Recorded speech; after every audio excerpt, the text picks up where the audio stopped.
Kelaparan melanda tanah Kanaan. Yakub duduk termenung menatap anak-anaknya yang lapar. Ia berkata, "Mengapa kamu hanya diam? Aku mendengar ada gandum di Mesir. Pergilah ke sana supaya kita tetap hidup." 10 anak Yakub bersiap untuk berangkat, tapi Benyamin tidak diizinkan ikut. Yakub takut kehilangan anak itu seperti dulu ia kehilangan Yusuf. Dalam hatinya, ia masih membawa luka yang belum sembuh. Namun di balik semua itu, Tuhan sedang menyiapkan rencana besar yang tak mereka mengerti. Saudara-saudara Yusuf berjalan jauh melewati padang pasir yang panas.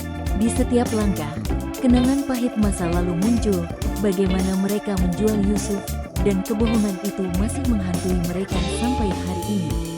Namun mereka tak tahu, di ujung perjalanan itu, Tuhan akan mempertemukan mereka kembali dengan orang yang pernah mereka sakiti.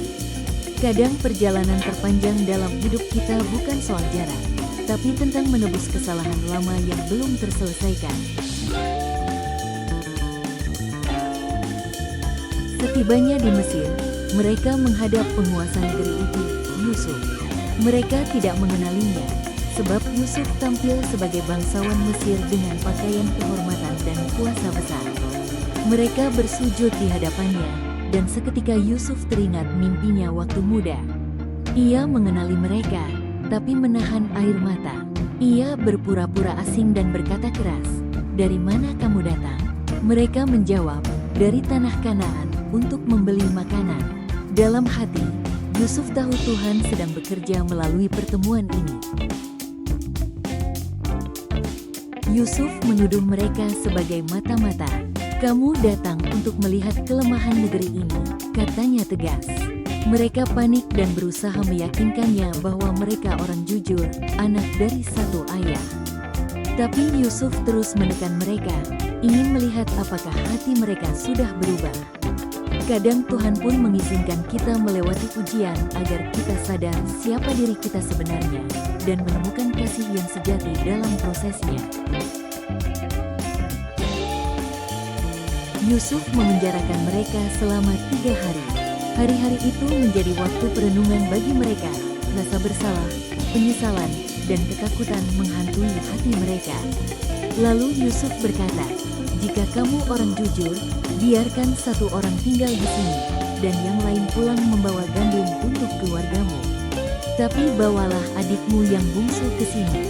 Mereka sadar, mungkin Tuhan sedang menegur dan memurnikan mereka melalui semua peristiwa ini. Tidak ada yang kebetulan ketika Tuhan sedang bekerja. Mereka saling berkata, "Kita telah berdosa terhadap adik kita. Waktu ia memohon belas kasihan, kita tidak mendengarnya." Ruben menegur mereka, "Sekarang darahnya dituntut dari kita." Yusuf mendengar semua itu karena ia mengerti bahasa mereka. Ia berpaling dan menangis. Betapa kuat kasih seorang saudara yang meski disakiti, masih mampu meneteskan air mata karena cinta. Kadang kasih yang sejati terlihat justru dari air mata yang tak bisa disembunyikan. Yusuf menahan Simeon di depan mata mereka. Ia memerintahkan agar karung mereka diisi penuh gandum, dan uang mereka dikembalikan diam-diam. Itu bukan kebetulan. Yusuf ingin menguji kejujuran dan hati mereka. Tuhan pun sering bekerja dengan cara yang tak kita pahami. Ia menyelipkan ujian di balik berkat, supaya hati kita belajar berserah, bukan hanya menerima. Dalam setiap misteri hidup, selalu ada kasih Tuhan yang bekerja diam-diam di balik layar. Saat mereka kembali ke Kanaan dan menceritakan semuanya, Yakub menangis. Ia berkata, "Yusuf telah tiada, Simeon pun hilang, dan sekarang kamu mau membawa Benyamin juga."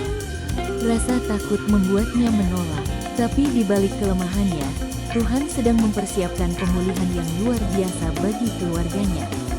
Saudaraku, mungkin kamu juga pernah merasa kehilangan harapan, seperti Yakub. Tapi percayalah, Tuhan belum selesai. Di balik air mata hari ini, ada rencana besar yang sedang Ia bentuk. Kalau kisah Yusuf ini menguatkan hatimu, dukung terus channel ini supaya firman Tuhan dan renungan seperti ini bisa menjangkau lebih banyak jiwa. Tekan subscribe, bagikan video ini, dan biarlah bersama kita menyebarkan kasih Tuhan yang memulihkan hati manusia.